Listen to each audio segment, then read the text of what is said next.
Yeah, we, you know, that obviously it was. I tell you one thing about NIU, man, they do a tremendous job. I remember on Tuesday I walked into the defensive staff room and they had all these whiteboards. I mean, it was filled with stuff. I mean, they do so much stuff offensively, and most of the time that makes you feel good as a coach, because when people do that much stuff, they're not very good at any of it. Well, NIU is totally different. They do all of that stuff and they're good at every bit of it, and it makes it tough on you. And but that was going into the game. That was really our game plan defensively. Was, hey, let's try to put as many hats on the ball carrier as we can, and then just play kind of loose, and we'll give up the 5, 6, 7 yard hitch passes, and we'll just go rally to the football and tackle it. But we didn't want to let the post beat us over the top. And like I said, I thought for the most part, until the end when we started getting pretty fatigued, I thought we did a good job doing that. What are some positives you carry?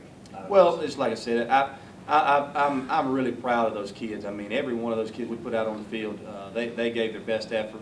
And going into a game like this, where you know that third and fourth quarter is really going to wear down on you, because we don't have a lot of guys to sub in when we get to that point. We're playing the same guys that we played at the beginning of the game, and you know, and that's what I'm most proud about, was just the effort from a football team from the first quarter to the fourth quarter. I mean, even to the very last snap, you know, those guys, they were kind of mad at me at the end of the game for milking and running it out. They wanted to take some more shots, but you know, I thought that was the best for us at the time. Coach, can you talk a little bit about your own rushing attack? This is the second game in a row, 2 running backs. You lost 1 total yard at the line of scrimmage. Yeah, I didn't know that. I knew we ran the ball pretty well. I felt pretty good about running the ball. You know, again, with what we were doing formationally on offense, we were trying to expand the field as much as we could and try to get some. I tell you one thing about NIU, man, they are big and long. I mean, when you look out there on the field, there at the beginning of the game, we were trying to do some things and put some formations into the boundary and see if we could mess them up a little bit, but they're just so daggum long.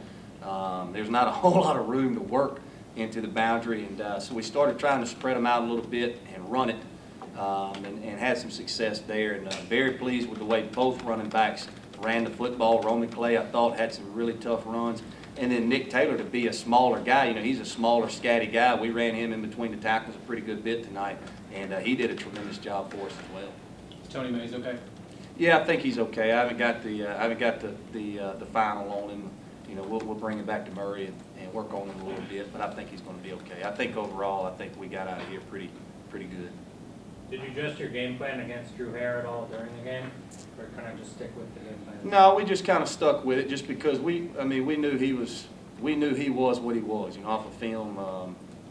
And I tell you what, we didn't know though is how big that joker is. He's a big kid now. I mean, he looks like a monster when he's standing on the middle of the field, and you're looking at him, especially if there's a crown on the field. He's way up there. But no, we knew what he was. We knew that we had to contain him, and like I said, we knew that if he started letting that ball loose and taking big chunks of yardage, we were going to be in trouble.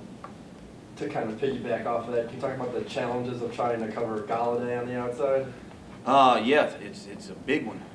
You know, because, well, here's the deal. Here's where they present all the problems is you're trying to get as many hats in the box to stop that run. But if you're going to do that, you got to be okay to every once in a while man up those guys out wide. And you don't want to do that to any of those guys, especially him.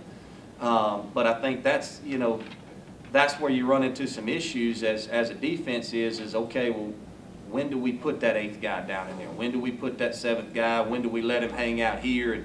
But I thought overall, Chris Boone, the defensive staff, and our defensive players, I thought they did a tremendous job for the most part doing that.